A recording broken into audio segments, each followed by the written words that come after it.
Bom, boa tarde. Vamos começar nossa aula de hoje. Deixa eu ver. Ali. Tá bom o suficiente. A última coisa que a gente viu foi ali a discussão da distribuição de Poisson como limite da distribuição binomial. Eu achei que a discussão ficou um pouco complicada e não muito clara. Então eu vou falar um pouco de novo, tá? E aí a gente segue em frente. Antes disso, alguma dúvida? Então, daqui. Então vamos supor o seguinte, a gente tem uma situação em que a gente sabe que, em média, você tem um número lambda de eventos, tá? Que vão acontecer num certo intervalo, A, B. Tá? Esse intervalo pode ser um intervalo de tempo, pode ser um intervalo de espaço, pode ser qualquer coisa, certo? Contanto que seja um intervalo contínuo de possibilidades, certo? Então veja, digamos que isso seja a medida de número de raios que tem num certo intervalo de tempo, tá? Então você vai supor o seguinte, você vai supor que você pegou o intervalo de 1 minuto, mediu quantos raios caiu no primeiro intervalo de 1 minuto, depois no segundo intervalo de 1 minuto, depois no terceiro intervalo de 1 minuto, foi somando isso ad infinitum, somou e dividiu pelo número de vezes que você fez isso você encontrou esse seu lambda, tá? É o número médio de eventos que acontece no intervalo, ok? Não é uma frequência, tá? É um número médio de eventos no intervalo fixo. Ok. A gente vai supor que dentro desse intervalo a gente não está interessado de quando exatamente caiu o raio no tempo, ou vai supor que ele é igualmente provável, tá certo? Então a pergunta é a seguinte: supondo que ele é igualmente provável em todos os subintervalos que você tem aqui, acontece o seguinte: você tem aqui A, você tem aqui B. A pergunta que você tem que fazer aqui é a seguinte: se você dividir esse cara em intervalos de tamanho Δx, até aqui, certo? Qual é a probabilidade de R desses eventos, tá, caírem em um desses intervalos aqui, qualquer que seja ele? Tá certo? Então, tem a probabilidade dele cair aqui, do outro segundo cair aqui, do terceiro cair aqui, ou seja, qual a probabilidade desses R eventos estarem distribuídos aqui? Tá certo? Isso aqui é P, R,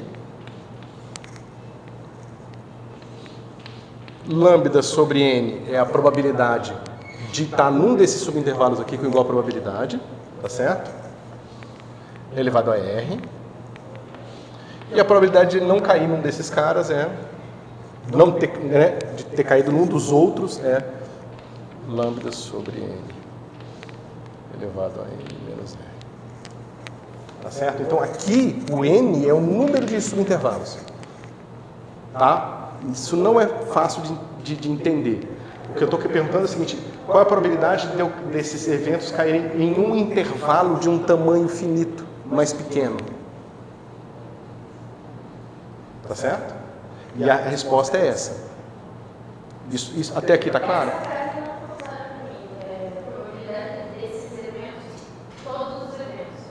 Isso.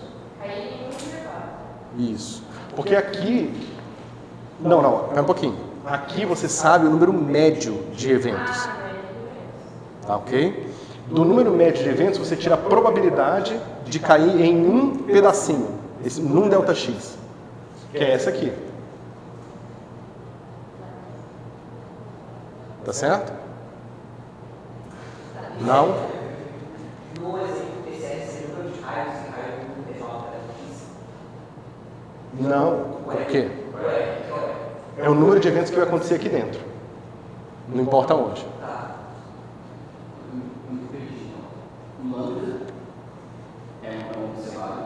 Isso, é o número médio de eventos que acontecem dentro do intervalo AB. Mas médio naquele sentido que eu falei primeiro, ou seja, eu pego esse intervalo aqui, repito o meu experimento, quer que seja ele esperando o raio cair, ou olhando um pedaço no chão, o que quer que seja, repito o experimento ad infinito e vejo em média quantos eventos aconteceram. Então eu estou ali olhando a tempestade, vejo primeiro intervalo de 1 minuto, caíram N raios. N1 raios. Segundo intervalo, N2 raios. Depois eu pego todos esses N's que eu contei de raio, somo e divido pelo número de vezes que eu fiz isso. Isso vai me dar um número médio de raios que caem. E aí, se a gente disse esse intervalo, só de um Isso. segundo. Isso. Qual a probabilidade de cair em um segundo? Isso, em um intervalo de 1 segundo. Mas qualquer que seja ele, não precisa ser o primeiro ou o segundo. Simplesmente em cair dentro de intervalos de 1 segundo. Entendeu? É dado por isso aqui. Só que no fim, a pergunta que eu quero fazer não é qual a probabilidade de cair dentro do intervalo de 1 segundo. Na verdade, é de cair em qualquer lugar aqui dentro, não importa qual ponto. Ou seja, eu quero que seja a probabilidade de qualquer ponto. Entendeu? Então eu faço o limite de n indo para infinito, que é o número de intervalos que eu estou mandando para infinito. Que agora isso vai, o limite fazendo sentido, claro, isso vai me dar a probabilidade de R eventos acontecerem dentro do intervalo AB. O R, então, é o quantidade de eventos que você está falando dentro do intervalo. Isso. Se pega 3 médias, você sabe que pega 3 médias, agora vai falar a probabilidade de 10 5 no intervalo AB. Isso. Tá? E aí você faz o limite, a gente já fez na aula passada, não vou fazer de novo, isso aqui, no limite de n indo para infinito. Esse cara aqui, claro, com lambda fixo, né? Esse cara vai dar exponencial de menos lambda elevado a r, sobre r fatorial. Tá? É a distribuição de Poisson. Se vocês quiserem pensar de uma forma um pouco mais abstrata, você tem uma distribuição de Poisson, novamente r, vai ser igual a probabilidade elevado a r, 1 menos a probabilidade, isso aqui de um evento binário, né? Qualquer coisa que possa ser alternativa aqui, A e B e tal, N, B, tá? Desculpa, eu esqueci aqui o N, R, tá? O fator binomial. E aqui, N, R, fator binomial, certo? Então você pensa o seguinte, digamos que o número de eventos vai crescer muito. Tá? Se o número de eventos cresce demais, você vê que essa probabilidade aqui, ela vai exatamente para zero quando o n vai para infinito.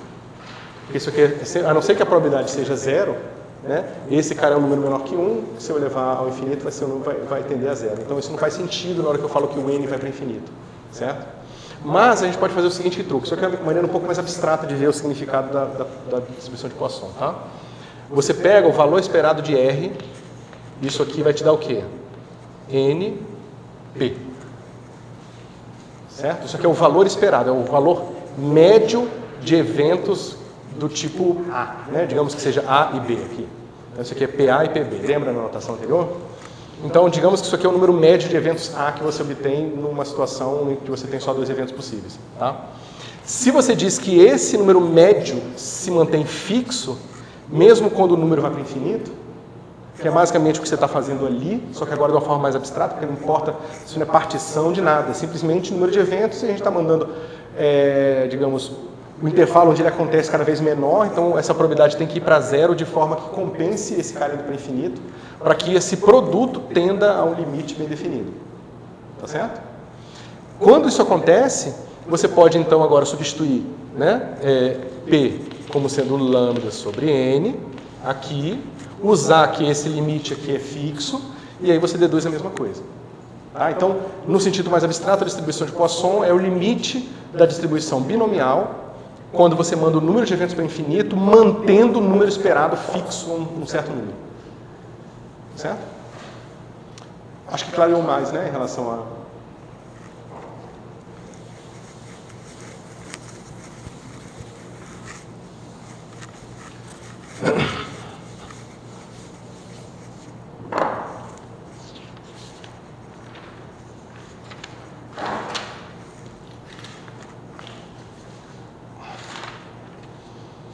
Ok? Eu provei as propriedades da distribuição de Poisson, que a média é igual a...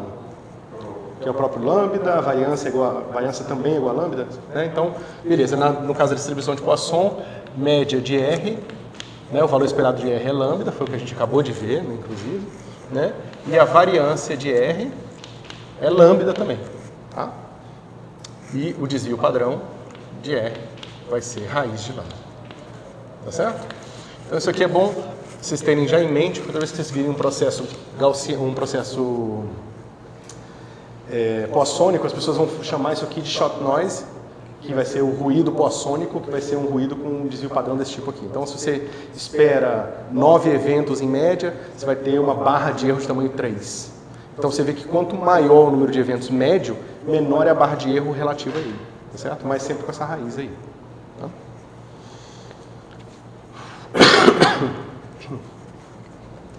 Bom, então vamos passar para distribuição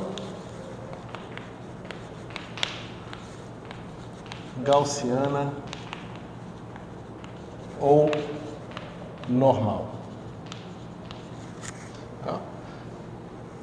A gente vai descobrir por que ela é chamada normal daqui a pouco, tá?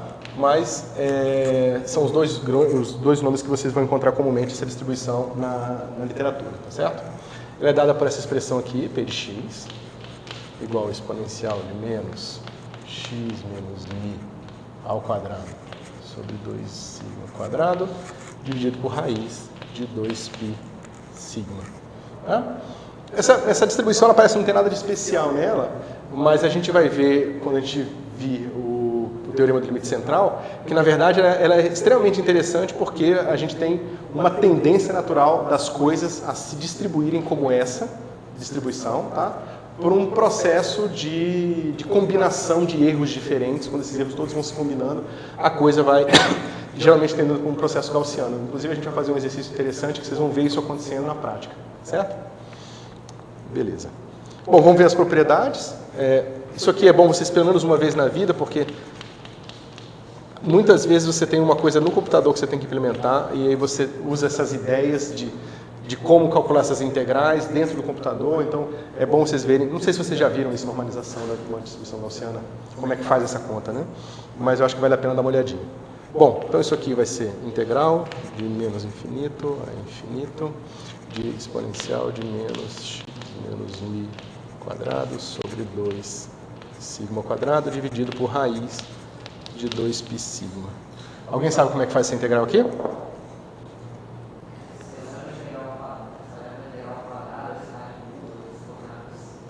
Isso. Então você vai fazer o seguinte. Essa integral é a integral de um integrando positivo definido, certo? Todo mundo concorda que esse integrando é positivo definido? Se o integrando é positivo definido, então a integral é positiva definida também. Se ela é positiva definida, eu posso muito bem tirar a raiz do quadrado dela. Certo? O quadrado dela, eu posso fazer o seguinte, antes de escrever o quadrado, eu vou fazer assim. Integral de menos infinito a mais infinito, exponencial de menos x menos mi quadrado sobre 2 sigma 2, raiz de 2π sigma dx. Só que eu vou falar que x, eu vou falar que y é igual a x menos mi sobre sigma. Tá? Se eu fizer essa troca de variáveis, minha integral vai ficar agora de menos infinito a mais infinito. Isso não muda, né? Basta ver que o x é proporcional ao y, que está dividido por sigma, e sigma é positivo, então não muda o sinal. E aqui vai ficar menos y ao quadrado sobre 2 sobre raiz de 2π, né? Porque esse sigma aqui sobre x é justamente o dy, e aqui dy. Tá certo? E aí a gente usa aquele truque que a gente acabou de falar. Na verdade, a gente vai escrever essa integral aqui como sendo a raiz quadrada dela ao quadrado, tá certo? Eu vou escrever ela ao quadrado aqui, vai ficar assim, dy exponencial de menos y ao quadrado sobre 2, desculpa, eu vou escrever ela ao quadrado, o índice y é um índice mudo, então eu vou escrever dy dz, exponencial de menos y ao quadrado menos z quadrado sobre 2, dividido por raiz de 2π ao quadrado. Tá certo? Se você faz uma transformação, né? Isso aqui tudo é claro, os dois vão ser de menos infinito a mais infinito. Você agora está simplesmente integrando num plano, você transforma esse plano em coordenadas polares, então agora você vai usar r cosseno θ, tá? R θ, tá? Então esse cara aqui vai ser r cosseno θ, esse cara é r seno θ. Então, quando você fizer essa troca de variável, vai ter uma integral de 0 a 2π dθ, uma integral de 0 a infinito no raio, R dr, e aqui vai ficar exponencial de menos R quadrado sobre 2, dividido por 2π. Tá? R dr, isso. Então agora tudo ficou simples, né? Porque a gente tem uma derivada total. R vezes isso aqui é uma derivada total. A integral em θ dá 2π, que corta com 2π aqui, certo? Então vai sobrar a integral de 0 a infinito de d dr, bota um menos aqui, exponencial de menos r quadrado sobre 2 dr. Todo mundo concorda com isso aqui? Isso aqui é o quadrado, tá? Eu ainda tenho que tirar a raiz quadrada disso aqui. Todo mundo concorda com isso aqui? Isso. Tem o menos aqui para compensar esse menos aqui. Só que isso aqui é a integral da derivada, então esse cara vai ser avaliado no infinito, que vai ser 0, menos ele é avaliado em 0, que vai ser 1. Só que tem um menos aqui, vai dar 1 de novo, então isso aqui é 1. Então, na verdade, eu vou ter raiz de 1, que é igual a 1. Tá? Então, isso aqui prova a normalização da gaussiana.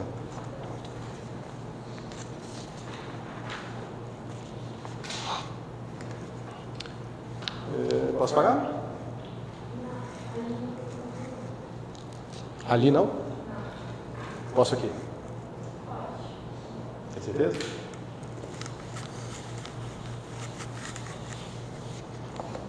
Bom, agora o valor esperado de x vai ser igual a integral de menos infinito a infinito de x exponencial de menos x menos mi quadrado sobre 2 sigma quadrado dividido por raiz de 2π sigma. O truque aqui é o seguinte, você vai pegar essa integral aqui, ó, e pegar um integrando, e você vai usar o fato de que o mi aparece aqui dentro, e só ali dentro, para reescrever esse aqui assim. Cadê você? Não, tá aqui. Isso. Sigma quadrado de mi dessa brincadeira menos x menos mi quadrado sobre 2 sigma quadrado dividido por raiz de 2π sigma, certo? Quando eu fizer essa derivada aqui, ó, vai dar a derivada desse cara aqui, menos, mas vai ter um menos da derivada do mi aqui, vai ficar x menos mi. O 2 cortou com 2 que caiu aqui, esse sigma quadrado cortou com esse sigma quadrado aqui. Então vai ficar assim, esse cara pré-multiplicado por x menos mi. Tá? Só que eu tenho só x aqui. Então eu tenho que somar o termo extra que eu acabei de criar ao colocar esse termo em termos da derivada, que é somar mi exponencial de menos x menos mi quadrado sobre 2 sigma quadrado raiz de 2. Oi? Isso. Tá?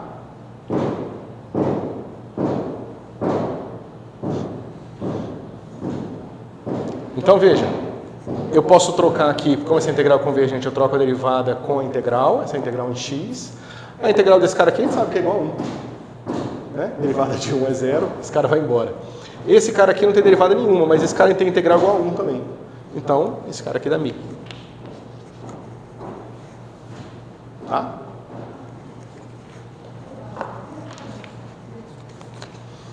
Hoje o negócio tá difícil, cara. Ó, eu faço a troca aqui da integração com a derivada, tá? A integral vem aqui para dentro. A gente já mostrou que a integral disso aqui é 1. Então não depende de mi. A derivada em relação a mi dá 0. Sobra esse pedaço aqui, que é mi vezes essa função, que também a gente provou que a integral é igual a 1. Então dá, né, mi vezes 1, que é mi. Como eu falei para vocês, é mais para mostrar os truques, tá? Porque são truques que são úteis, eu não sei quanto vocês já viram eles. Certo? E agora a gente tem aqui o valor esperado de x menos mi quadrado, que é a variância. Tá?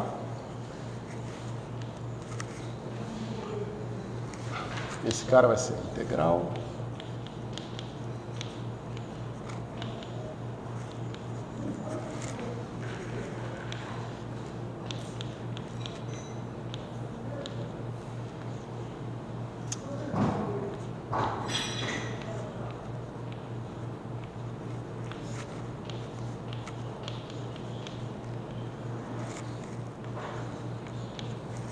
Tá certo? O truque aqui é o seguinte, você pode, se você quiser, você pode chamar sigma de uma variável outra qualquer, aí você tira esse sigma aqui antes para tomar cuidado, fazer derivada em relação ao sigma, só que fica um pouco mais complicado. Você pode fazer o seguinte, essa expressão, eu posso colocar um lambda aqui, ninguém me impede de fazer isso, e falar que essa expressão ela tem que ser tal, que ela tem que ser tomada em lambda igual a 1. Tá? Agora eu vou pegar aqui dentro e vou escrever esse cara assim, ó. Deixa eu apagar essa linha aqui. Posso apagar esse pedaço aqui já?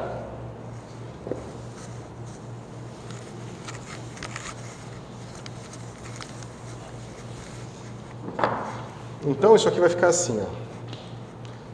Menos 2 sigma quadrado de lambda de integral de menos infinito a mais infinito, exponencial de menos x menos mi quadrado lambda sobre 2 sigma quadrado dividido por raiz de 2π sigma dx. Lembrando que depois... Nossa, eu juro para vocês, hoje em dia, na minha cabeça, quando eu escrevo um negócio errado assim, eu penso Ctrl Z, só que não funciona, não apago o negócio. E depois eu tenho que tomar esse cara aqui, lambda igual a 1. Tá certo? Agora vamos fazer essa integral. Só que essa integral ela é muito parecida com aquela que a gente já fez antes. Certo? Só que a diferença é que eu tenho agora sigma quadrado dividido por lambda. E aqui eu tenho um sigma dividido por nada. Então eu posso fazer o seguinte, eu vou pegar esse sigma aqui, eu vou dividir por raiz de lambda. Tá? E vou multiplicar aqui por raiz de lambda. Tá certo? Agora eu posso chamar esse cara aqui de sigma linha, e eu vejo que o mesmo sigma linha aparece aqui. Tá? Mas veja, se esse cara aqui é sigma linha e esse cara é sigma linha, essa integral aqui dá 1. Que é a mesma integral de antes, só que com sigma linha trocado por sigma. Certo? Então isso aqui vai ser igual a menos 2 sigma quadrado de lambda de 1 sobre raiz de lambda tomado em lambda igual a 1. Tá? E aí você vê de cara que se você quiser calcular, na verdade, qualquer potência par, desse valor esperado de qualquer potência par desse negócio aqui, você vai ver que vai ser o quê? Vai ser esse operador aqui, ó, elevado a n. Né? Isso vai te dar o valor esperado desse cara aqui elevado a 2n, se vocês quiserem. Tá? E vocês veem que isso tudo vai ser derivadas desse cara aqui, tomado em 1, que vai dar simplesmente um número qualquer, que você pode calcular lá, vai dar um símbolo de Pockhammer, qualquer coisa do tipo, certo? Mas o interessante é você ver que todos os valores esperados aqui, ó, eles vão ser proporcionais a sigma. Tá? Ou seja, a gaussiana, você pode tirar os momentos que você quiser dela, que você não ganha informação nova. Só o sigma de novo, de novo, de novo. Tá certo? Tá? E aí agora é fácil, né? A derivada primeira desse negócio aqui vai ser menos meio, desse cara elevado a menos 3 meios, né? Mas quando você tomar igual a 1, isso vai dar 1. Então, menos meio corta com esse negócio aqui, e esse aqui vai te dar sigma quadrado. Certo? Oi? Não, porque aí o ddx ele tira essa potência aqui, ó. Você tem que fazer... Você poderia fazer com derivada segunda, mas é para ter um termo linear que você ia ter que retirar. Isso, mas dá para fazer também. Dá pra fazer. Se você pegar as potências ímpares, aí fica mais fácil ainda, porque você pega uma potência ímpar, você muda o sistema de coordenadas geral para o y, tá? E aí você vai ver que esse cara aqui vai ser integral de uma função ímpar vezes uma função par, que vai ser zero sempre, certo? Então, todas as potências pares são proporcionais a sigma e todas as potências ímpares vão ser zero, certo?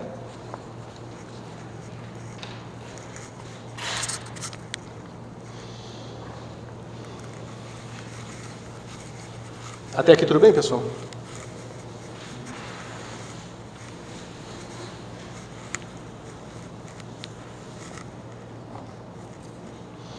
Então vamos entender agora a nomenclatura que se usa comumente de 1, 2, 3 sigmas, tá? Ou mais.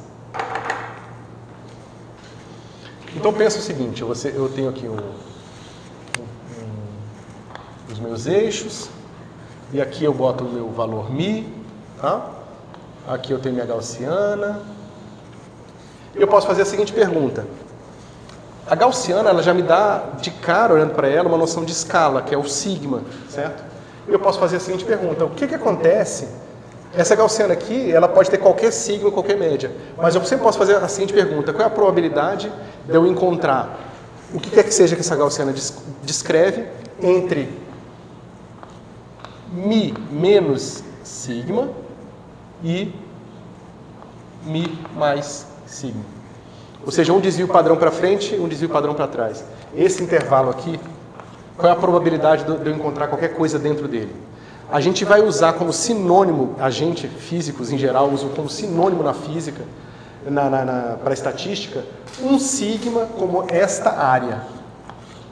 É só uma maneira de representar um número, tá, com uma palavra, que tem um certo significado. Tá? Bom, se você for fazer isso aqui, é moleza, né? Esse cara aqui vai ser, ó, integral de μ menos sigma até μ mais sigma, de exponencial de menos x menos μ ao quadrado sobre 2 sigma ao quadrado, dividido por raiz de 2π sigma dx. Né? Obviamente que você vai fazer a transformação de variável que y é igual a x menos μ sobre sigma. Tá? Com essa transformação de variável, sua integral vai virar integral do quê? Quando o seu x for μ menos sigma, esse cara aqui vai ser menos 1. Quando for μ mais sigma, vai ser, né, μ menos μ, vai dar 0, mais sigma vai dar 1. Então vai ficar de menos 1 a 1, de exponencial de menos y ao quadrado sobre 2, sobre raiz de 2π dy. Então vocês veem, pessoal, que isso aqui, ó, não depende em nada de sigma ou de μ. Tá? Por isso que esse número é útil. Ele é geral. Tá? Na prática, a gente sabe que um sigma é 0,6827, e aí, se vocês quiserem mais números, vocês procuram depois. Tá? Então, quando você fala o seguinte, um sigma de probabilidade disso acontecer. A pessoa está falando que existe 68% de chance de probabilidade daquele negócio acontecer. É só uma maneira de falar, por exemplo, para eu ter um nível de confiança num resultado de física de partículas, né, as pessoas só aceitam um novo resultado com 6 sigmas. Aí você conta qual é a quantidade da área da distribuição gaussiana que está dentro de 6 sigmas, você vê que aquilo ali é 99,9999% da área que está lá contida, entendeu? E esse é o nível de confiança que se precisa na física de partículas para aceitar uma evidência de um novo fenômeno físico, entendeu? 14 sigmas? Por que 14? Porque eu estava lendo um artigo e tinha uma análise lá que eu não entendi, mas me dividia em... eu não entendi, mas eu vou falar. Se ele dividia em 20 multipolos, e aí cada 20 é tanto sigma de confiança em alguma coisa lá. E aí tinha tipo 14,6 sigmas. Aí eu... Porque assim, eu conheço, tem umas medidas que são as mais precisas na física, né? Tem algumas medidas de parâmetros de desvio da relatividade geral, que o pessoal faz em sistema solar, e tem a medida do fator giromagnético do elétron, né? E você mede o fator giromagnético do elétron e você encontra 2,14 casas de precisão, entendeu? Eu não sei se o 14 é o mesmo 14 que você está falando, ou se é 14,5, porque 14,5 eu acho que é mais ainda. Eu acho que são mais do que 14 casas de precisão. Não sei. Tá? Certo? Então, pessoal, 2 sigmas é sinônimo para... Então, o que é o 2 sigmas? Em vez de eu integrar daqui para cá, eu vou integrar de μ menos 2 sigmas até μ mais 2 sigmas. Tá? 3 sigmas, 4 sigmas, 5 sigmas, 7 sigmas, 20 sigmas, né? Do ponto de vista do computador, eu acho que a gente atinge as 14 casas da precisão dupla ali na ordem de 7 sigmas, tá? Ou algo próximo disso. Tá? Então você tem aqui 2 sigmas vai ser igual a 0,9545. Esse aqui é bom porque você já pode fazer contato com geralmente as áreas de humanas, que usam 95% como limiar de confiança de um, né? Enquanto na física de partículas a gente usa 6 sigmas, eles usam aproximadamente 2 sigmas. Quando você tem 2 sigmas de confiança, já é uma festa, né? Mas é porque é muito difícil, são experimentos com muitos graus de liberdade, é muito difícil de controlar o que está acontecendo, então já é alguma coisa, tá? Não é desmerecendo, não, é só dizendo que é mais difícil mesmo. Tá? E você tem 3 sigmas, que vai ser o 99%. É um pouco mais, porque é 99,73. Tá? Em cosmologia, se você tem um negócio com 3 sigmas, já é uma festa também, né? E você vê que é um pouco mais só do que das ciências humanas. Tanto que as tensões que assolam a cosmologia na atualidade são da ordem de 3 sigmas, né? Você tem ali 2 resultados que diferem com 3 sigmas de distância, ou seja, no ponto de vista frequentista, isso significa que os dados gerados, ou você rejeita as hipóteses, ou seja, existe algum problema no modelo, que é o que as pessoas acham, ou os dados, por alguma razão, são improváveis e acontecem só uma vez a cada 99,73% das vezes que você resetar o universo, ele aparece desse jeito, entendeu? Se você quiser acreditar nisso. Isso. Tá? É claro que você pode, isso aqui é uma integral, você pode inverter essa integral, ou seja, você pode calcular essa integral para qualquer distância aqui, não precisa ser só 1 sigma. Pode fazer em função de alfa sigma, certo? E inverter, e aí você descobre que 90% vai ser igual a 1,645 sigmas. Né? Então, se você quiser confundir um amigo de vocês, quando pergunta, se você quiser falar que uma coisa tem 90% de chance de probabilidade, você fala, na verdade, 1,645 sigmas de probabilidade. Mas isso só serve quando a distribuição é gaussiana, né? Você fala alguma coisa que dá sigma de confiança. Não. É porque é o seguinte, parece que sim, mas não. As pessoas usam isso aqui como simplesmente um sinônimo de 90%. Certo? Então isso confunde muitas pessoas porque acham que isso aqui depende de alguma hipótese de gaussianidade. Não tem, é só uma maneira particular, por causa de fatores históricos, de se dizer um número sem dizer em termos de outro. Só isso. Porque isso te dá uma visão, uma imagem do que pode significar aquele 90%. Né? Se você olha um sigma, você vai lá 68%, você já sabe que é mais ou menos isso aqui. Ó. Você sabe que se você está medindo alguma coisa X com um certo erro, você sabe que 68% das vezes, digamos, você está medindo a altura com erro de 1 centímetro. Você sabe que muito dificilmente você vai, né, se o erro for realmente gaussiano, aí no caso, muito dificilmente você vai encontrar a sua medida com mais de 3 sigmas, né, ou seja, com mais de 9 centímetros ali do que você espera que seja a realidade. Então, você sabendo a barra de erro, de cara você já sabe, você multiplica a barra de erro por 3 e já sabe mais ou menos a faixa de valores que você pode esperar 99,9% das vezes, entendeu? Mas ficou tranquilo?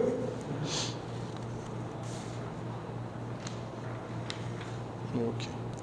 Agora a gente vai entrar numa parte um pouquinho mais técnica, mas assim, é o arroz com feijão, né? É o que se faz, pelo menos na cosmologia, o tempo todo. Então, eu acho que vale a pena a gente entender isso aqui com calma, tá? Então, a gente tem uma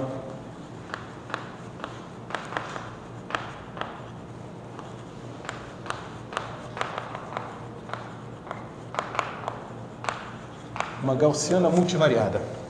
Então, eu tenho a probabilidade de um certo vetor vai ser igual a exponencial de menos x menos mi, uma matriz inversa, x menos mi transposto, tá? Esse aqui você pode imaginar como uma matriz coluna, esse aqui vai ser uma matriz linha. Tá? Aqui vai ser dividido por raiz de 2π elevado a n, onde n aqui é a dimensão desse vetor, tá? E aqui você vai ter determinante da matriz C, raiz quadrada. Tá? Essa aqui é uma distribuição gaussiana multivariada. Bom, para essa distribuição fazer sentido, ser integrável, normalizável, você precisa que C seja Simétrica ela já vai ser, né? Por causa desses dois caras sendo iguais aqui e aqui. Então, mesmo que ela tivesse uma parte antissimétrica, ela não influenciaria no resultado. Simétrica. E ela tem que ser positivo definida. Tá? Uma matriz positiva definida, você pode pensar de várias formas. Você pode pensar, né, que você tem um conjunto de vetores aqui, certo? E você tem que isso aqui dividido pelo módulo. Isso aqui é sempre maior que zero para qualquer vetor. Eu acho que é isso. Isso, dividido por módulo aqui. Tá? Então, você pega uma matriz positiva definida, ela vai sempre ter expressões positivas para qualquer que seja o vetor que você coloque aqui. Certo? Por que ela é simétrica? Se você pensa nisso aqui como sendo um vetor chamado ΔX. Tá? Então, esse vetor aparece de novo aqui. Essa expressão aqui vai ser assim, ó, ΔXi C-1ij ΔXJ. Certo? É só uma maneira de reescrever isso aqui em termos de componentes. Bom, só que se você trocar I por J, você não muda nada. Então, se você escrever agora o seu C e J, aqui tem uma soma implícita, tá? Nos índices repetidos. Então, se você troca I por J aqui, desculpa, você pode escrever C como um pedaço simétrico mais um pedaço antissimétrico, só que o pedaço antissimétrico está contraído com uma coisa simétrica que dá zero. Então, só importa a parte simétrica de C. Então, não tem por que você botar a parte antissimétrica nela. Uma matriz simétrica é sempre diagonalizável, tá? E a matriz simétrica positiva definida é sempre diagonalizável com os termos da diagonal sempre positivos. Tá certo? Isso é um resultado, né? Se você pensar que você colocou o seu autovetor V aqui, você vai ver que isso significa que essa expressão implica que todos os autovalores também são positivos. Tá certo?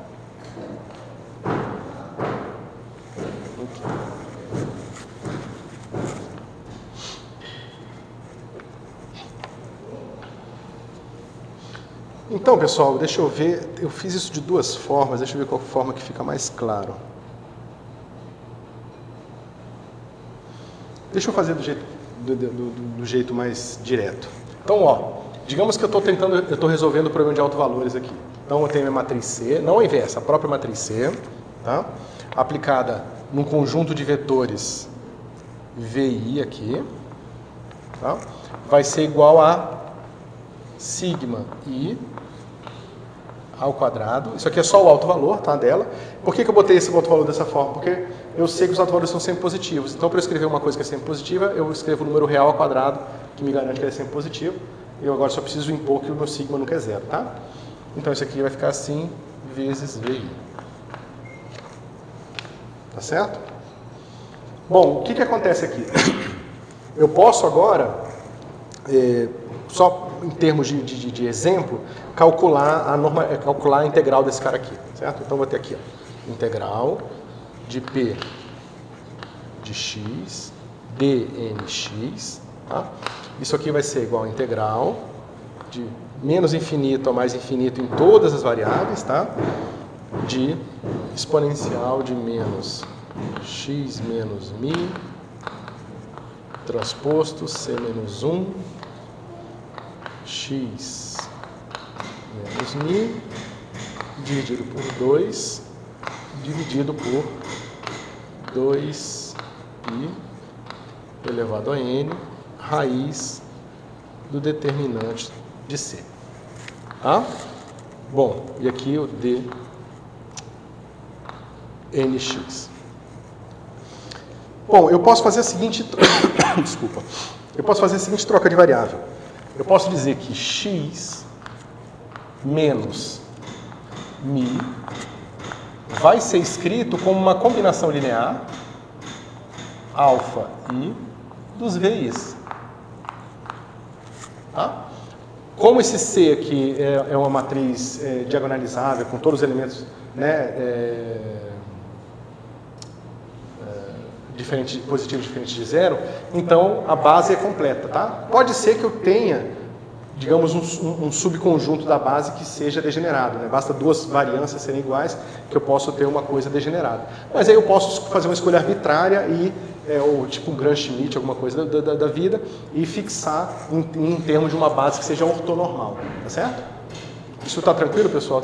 Isso é só para vocês começarem a ver que estatística e computação é basicamente álgebra linear, tá? A gente usa muitos conceitos de álgebra linear direto quando vai fazer essas contas e quando vai fazer a implementação dessas coisas aqui, tá? Ok. Então tá. Certo? Bom, eu posso calcular aqui quem é o meu dxi del alfa j, tá? Como esses caras aqui são constantes, veja, esses autovetores aqui são autovetores de C. Então são constantes, não depende de x, tá? É simplesmente uma combinação linear, a liberdade está toda aqui no meu alfa. Tá?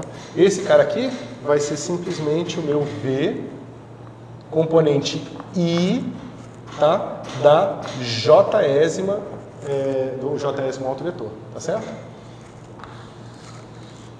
Como essa base aqui é ortonormal, você tem que VI escalar VJ tem que ser igual a delta IJ.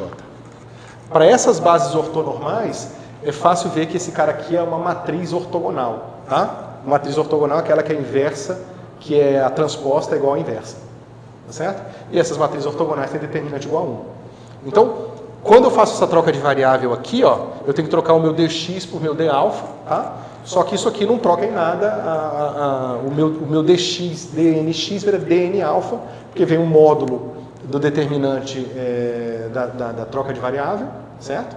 Que vai ser igual a 1 porque é uma matriz ortogonal, tá certo? Então, minha integral, essa aqui vai virar o quê? Integral de menos infinito a mais infinito. Agora, em todos os alfas, de exponencial de menos. Agora, veja, c menos 1 vezes esse vetor aqui. Tá? Deixa eu botar aqui. C menos 1 vezes esse cara aqui eu vou escrever assim, ó. Alfa I VI. Certo? Eu preciso saber quem é o C menos 1 vezes esse cara aqui. Mas isso é fácil, né? Porque eu sei quem é C VI. Né? Isso aqui é sigma I quadrado. Aqui não tem soma, tá?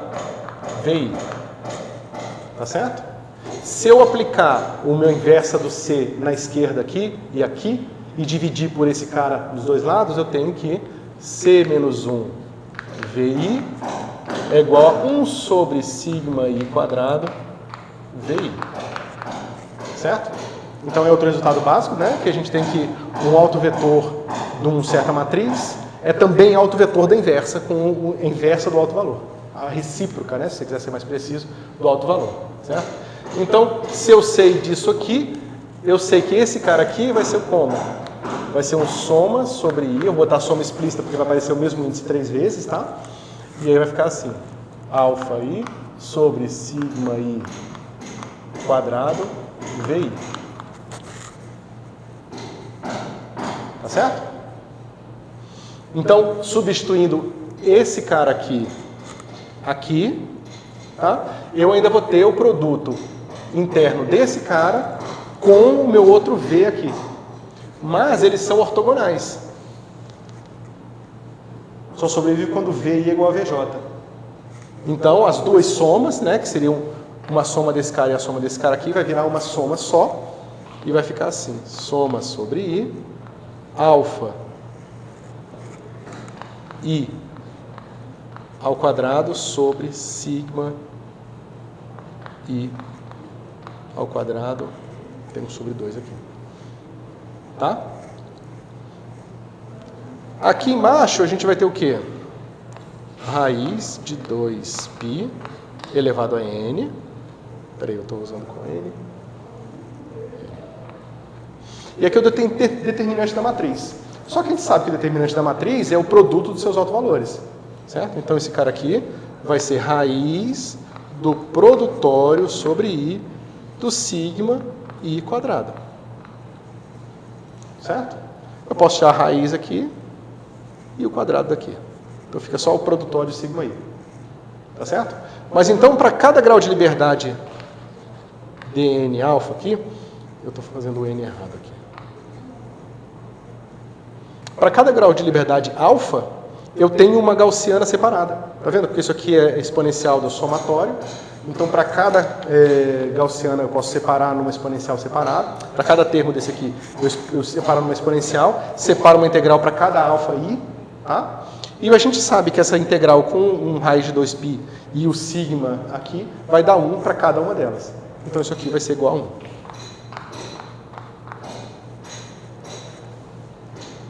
Tá certo?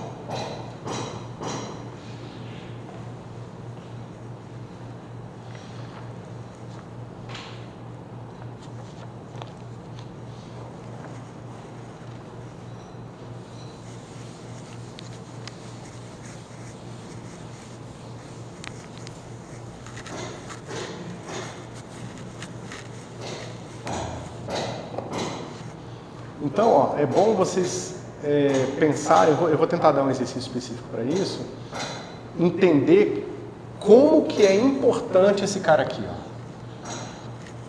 Tá? Porque imagina o seguinte, imagina que eu tenho aqui o meu eixo original aqui, yx, certo? Se a minha gaussiana é totalmente ou muito proximamente restrita aqui nesse eixo, isso aqui indica uma correlação entre esse cara e esse cara aqui, certo?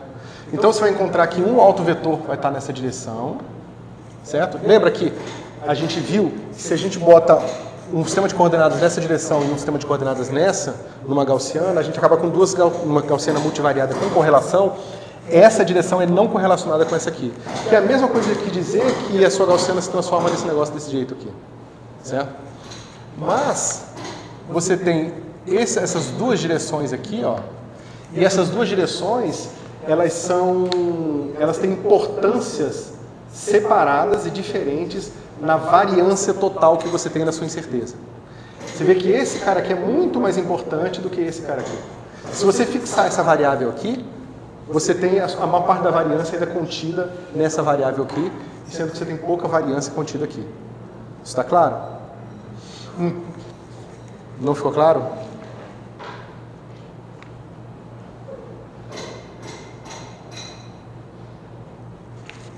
Deixa eu ver como é que eu posso explicar isso de outra forma. Eu vi que eu estava falando, eu estava falando não. Então você não estava entendendo. Tá, deixa eu ver. E VI é a variável e alfa é a componente ali na expressão. VI é constante. VI é o autovetor da covariância.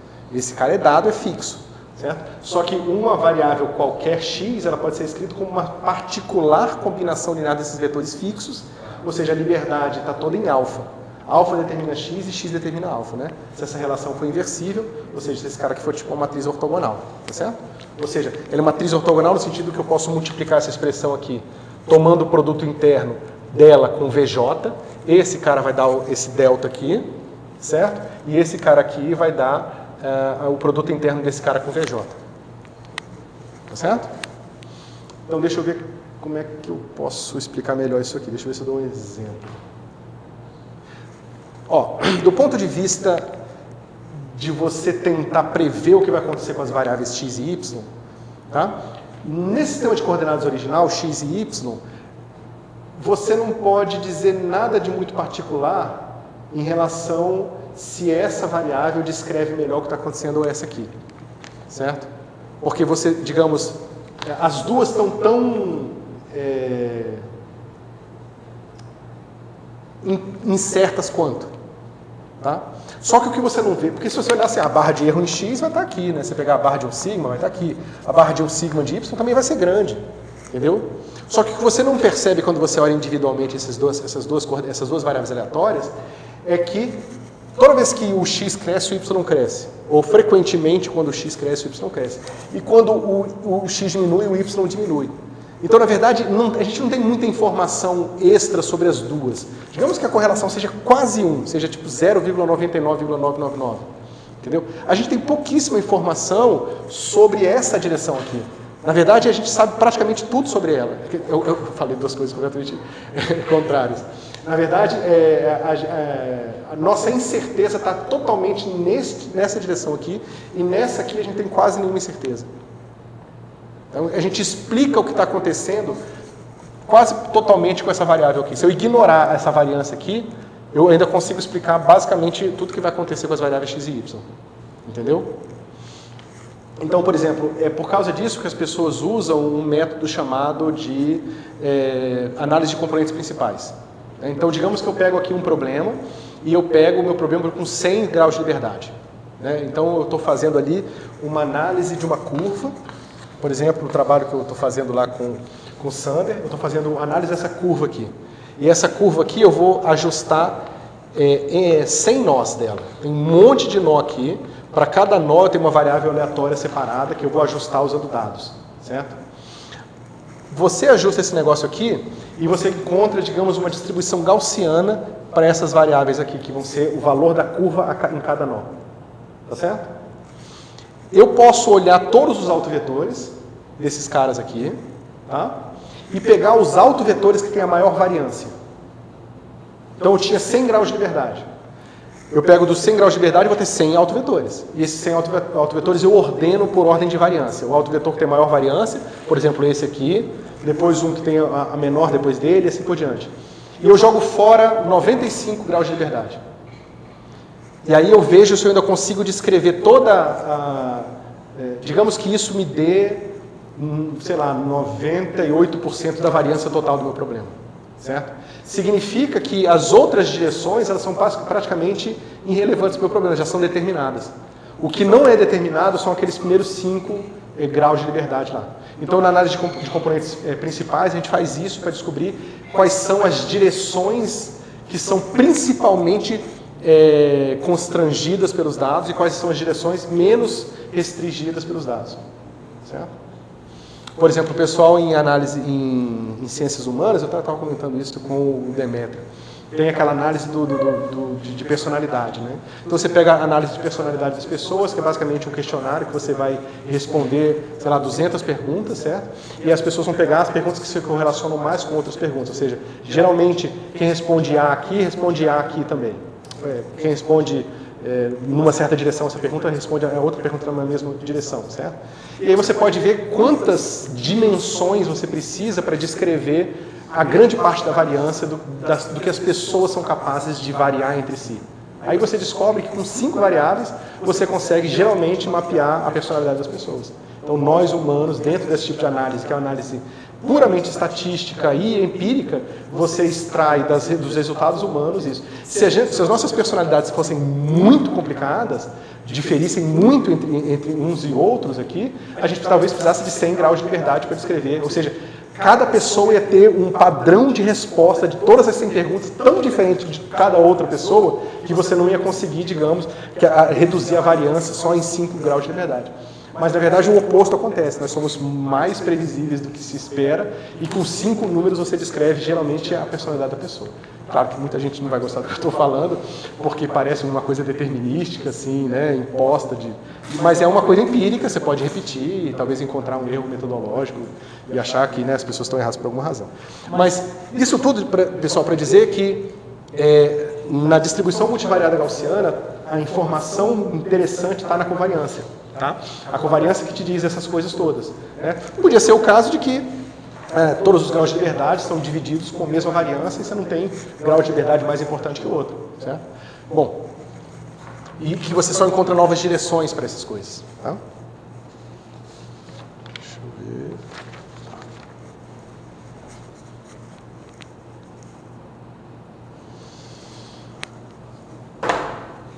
Queria falar mais alguma coisa aqui. Não. Tá, então vou falar do...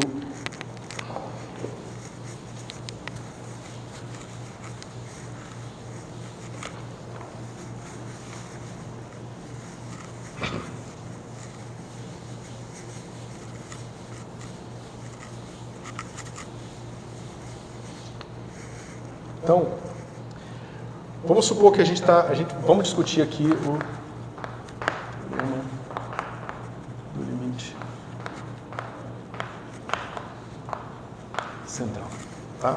Então vamos supor o seguinte, eu tenho uma certa variável aleatória z, tá? Que é dada pela soma de variáveis aleatórias i, xi, 1 até n. Tá? O seu xi, ele não precisa ser necessariamente distribuído identicamente, independentemente. Tá? Ele não precisa ser necessariamente isso aqui, ele pode ter correlação entre ele. Quando ele for distribuído identicamente, independentemente, a gente vai ter um resultado um pouco mais forte sobre o que vai acontecer. Tá? Bom, o que acontece aqui é o seguinte. Quem é o valor esperado de z? Certo? Vai ser, no caso I e D, não, no caso geral, você vai ter esse cara aqui, vai ser o valor esperado de xi, tá certo? E mesmo que você tenha aqui, ó, soma sobre I de 1 até n, integral em d, n, x, p, que depende de todas essas variáveis, xi, o que acontece? Se eu integrar esse cara aqui para todos os x, exceto o xi, esse cara vai me dar minha distribuição marginal de xi. Tá certo? Então, esse negócio aqui vai me dar o meu somatório de i de 1 até n de mi i. Certo? Ou seja, o valor esperado dessa nova variável aleatória, que é escrita como a combinação linear dessas variáveis aleatórias aqui, vai ser simplesmente a soma das médias. Tá certo? A variância, como é que vai ser? Isso aqui vai ser o valor esperado de z menos o valor esperado do modo, valor esperado de z menos o valor esperado de z ao quadrado, valor esperado. Certo? Então a gente pode abrir isso aqui. Esse cara aqui vai ficar somatório de xi menos mi i.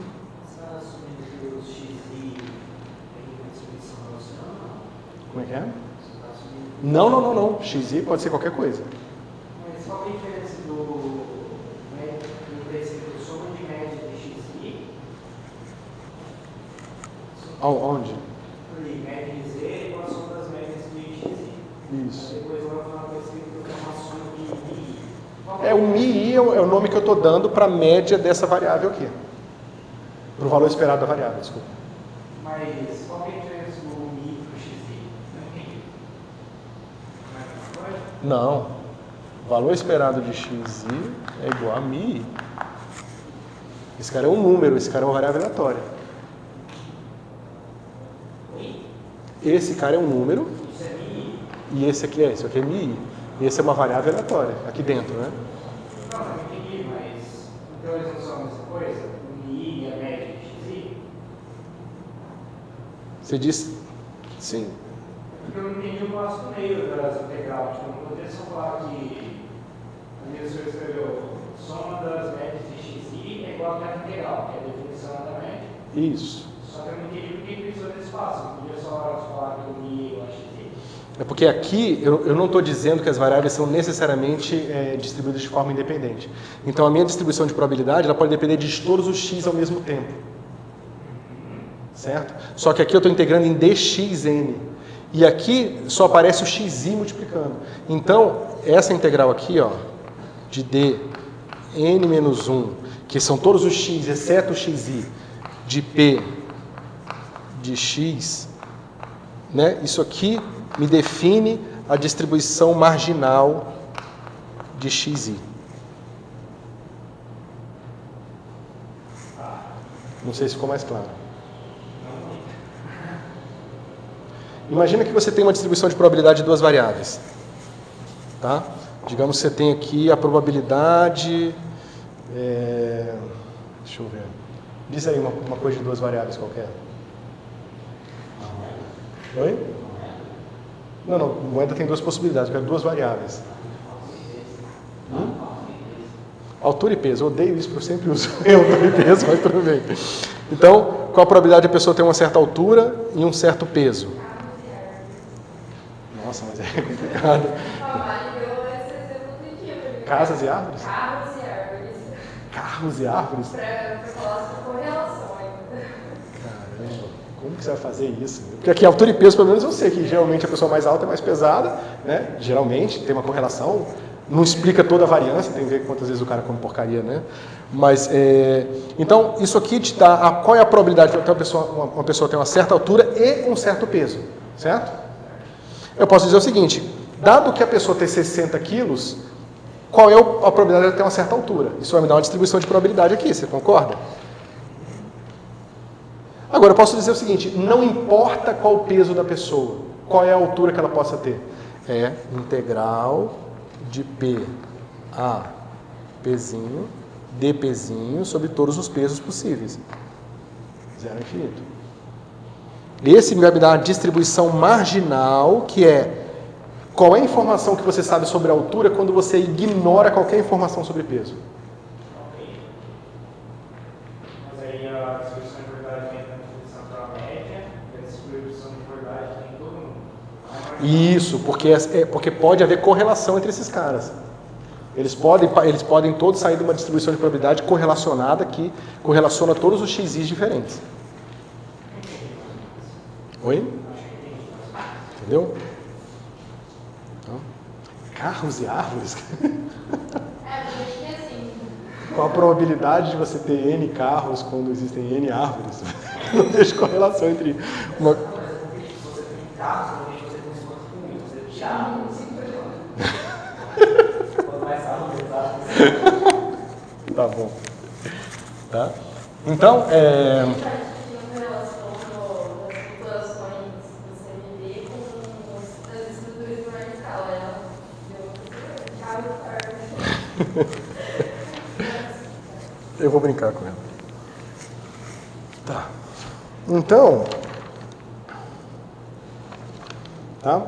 Se você... Eu tinha começado a conta e parei no meio, né? Então deixa eu começar aqui de novo. Tá. Então a gente viu que simplesmente o valor esperado da variável z vai ser a soma dos valores esperados. E a variância, que é definida como o valor esperado de z menos o valor esperado de z ao quadrado, isso aqui vai ser igual ao quê? Ó? Esse cara aqui a gente já calculou. Então a gente vai fazer o valor esperado dos somatórios, que eram somatórios, que é um somatório também. Esse é de xi, esse é de mi. Então eu posso simplesmente botar esse cara aqui, isso, xi menos mi, certo? E de 1 até n, isso. O problema aqui agora, esse negócio aqui, ó, eu tenho que levar isso aqui ao quadrado, que é esse quadrado aqui, certo? Quando eu fizer isso, eu vou ter o quê? Eu posso reescrever esse quadrado assim, o valor esperado de somatório de i de 1 até n de xi menos mi, somatório de j de 1 até n de xj menos mij. Tá certo? Agora eu separo isso aqui em dois pedaços. Eu vou pegar o pedaço que i igual a j e o pedaço que i é diferente de j. Tá certo? Então, no pedaço que foi igual a j, quer dizer, eu boto esse somatório aqui, tá? E separo esse somatório duplo em dois pedaços. O que é i igual a j e o que i é diferente de j. Então eu vou ter o valor esperado da soma sobre i de 1 até n de xi menos mi ao quadrado, tá? Que é esse cara aqui quando i igual a j, mais o valor esperado de soma de i de 1 até n e de j diferente de i, tá? De xi menos mij, xi menos mij, xj menos mij, tá? Então vocês podem ver que esse cara aqui vai ser o estimador da covariância, se houver, tá? E esse cara aqui vai ser a variância para cada variável, VI. Tá certo? Então, você tem que esse objeto Z aqui, ó,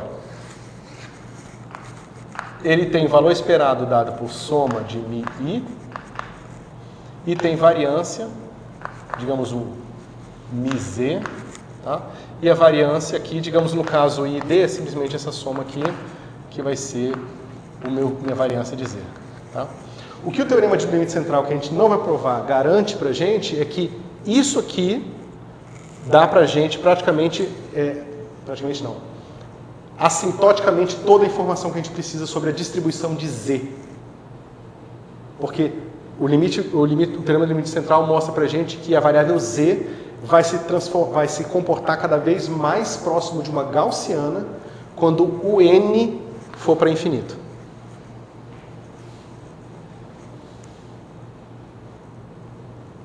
Certo? Então, eu vou explicar um exercício, mas vai estar na lista para vocês fazerem, tá? Que eu acho que deixa essas coisas aqui bem claras. Posso apagar?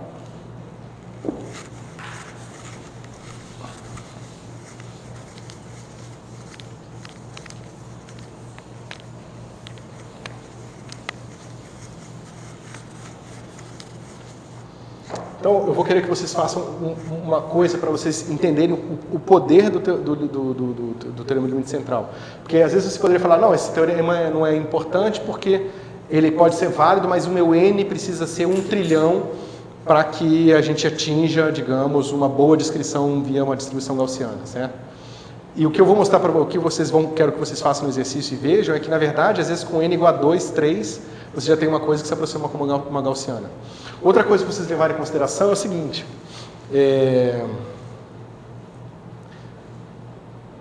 então, vamos dizer que a gente está medindo uma magnitude de uma supernova no céu para fazer uma análise de cosmologia, certo? Então, você tem a variância da magnitude da supernova, porque ela varia, tá? Porque ela às vezes emite uma magnitude, às vezes emite outra. Você tem o céu, no dia que você fez a medida, tem uma certa condição climática ali, que modifica um pouco a luz que você mediu no seu telescópio. Né? O seu telescópio em si tem a parte eletrônica, tem a parte de espelho, tem a parte disso, tem a parte daquilo, que também emite, né, que bota como é que se diz? Um erro ali no seu problema. Então, no fim, você está medindo, digamos, a magnitude, vou chamar de M, magnitude M, mais a variância intrínseca da supernova, mais a variância devido à condição climática, mais a variância devido à eletrônica do seu aparelho ali, do CCD que você está observando aqui, não sei, o método que você está usando, mais a variância devido sei lá, alinhamento do espelho. Alinhamento do espelho não, porque seria tipo um erro sistemático. Mas digamos que tem um outro cara qualquer aqui, não interessa.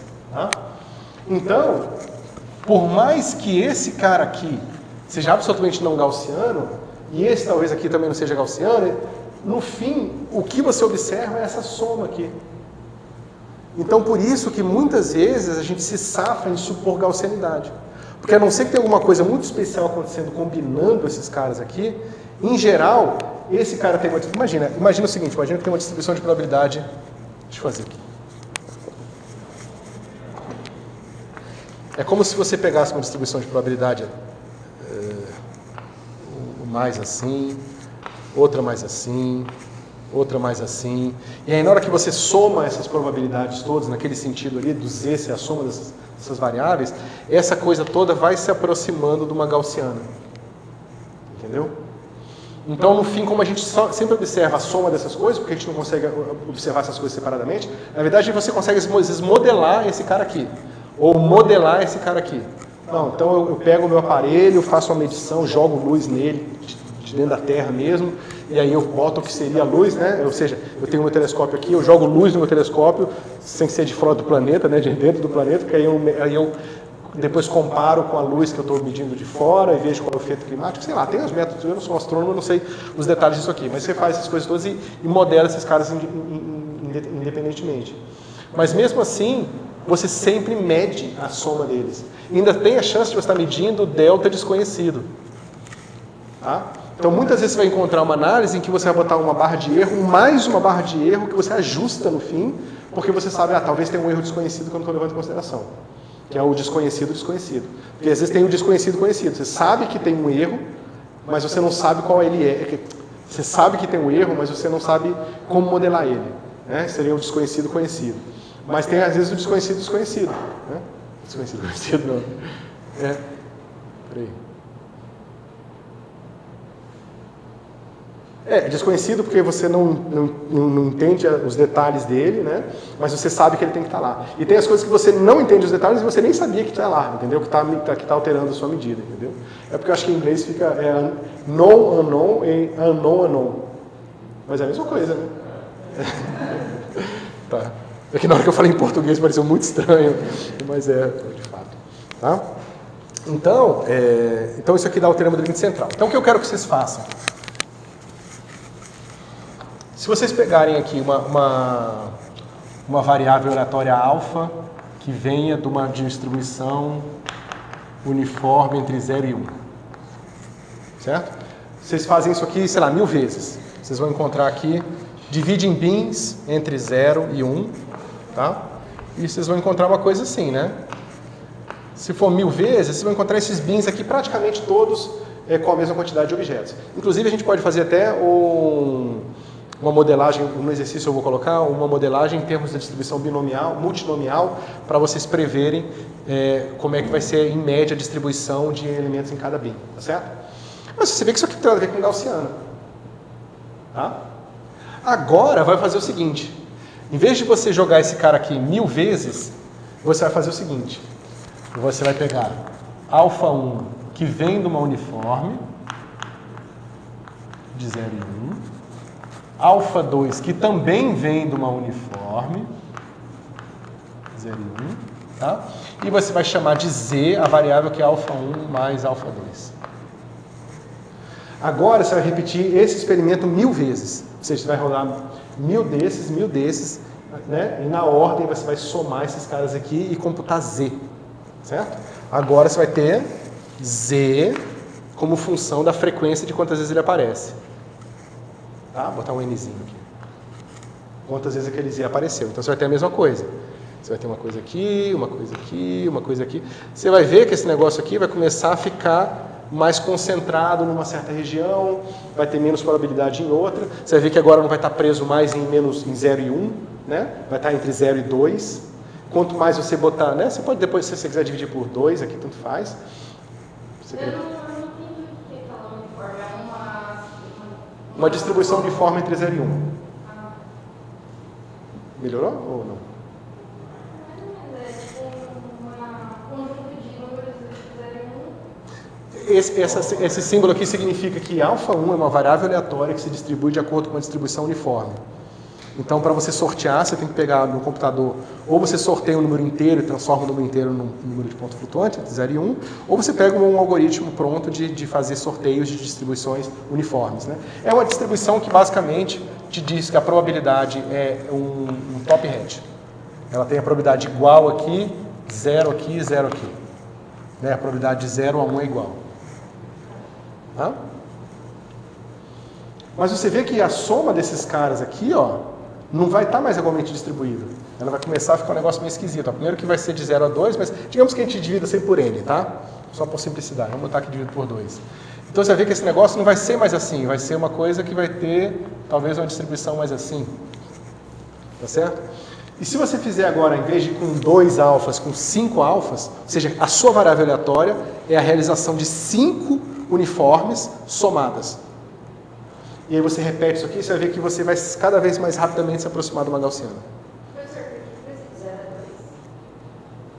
a 2? Porque se esse cara vai de 0 a 1, de 0 a 1, então a probabilidade desse cara... Esse cara tem uma probabilidade diferente de 0 dá 1, esse também, e 1 mais 1 é 2. Mas eu achei... Eu dividi por 2 agora, então é de 0 a 1 agora. Tá, eu achei que você poderia sortear o alfa 1 e o alfa 2. Não da mesma distribuição de 0 a 1. Pode, a gente pode depois fazer essa brincadeira. A gente pega o alfa 1 é uma uniforme, o alfa 2 é uma gaussiana, o alfa 3 é uma student T, o alfa 4 é uma Weinbull, sei lá, qualquer distribuição maluca, e você sempre soma elas. E você vai ver que no fim, quanto mais distribuições bizarras você for colocando, não interessa a complexidade delas, que a variável z, que é a soma dessas variáveis aleatórias, vai começar a se distribuir como uma variável gaussiana. Tá certo? Só que esse cara vai usar o mini dele, né? Nesse caso, elas são Se easy. você fizesse um número infinito para cada uma delas, elas iam continuar sendo daí uma uniforme ou também não? Se eu jogasse 1 milhão de vezes para alfa 1, 1 milhão para alfa 2, para alfa n, e somasse ainda assim a da próxima gaussiana, ou não? Eu não entendi a diferença. Porque aí você está jogando 1000 vezes só. Aham. Então, às vezes, elas podem dar um pouquinho distorcido da Não importa quanto eu faço. Não importa.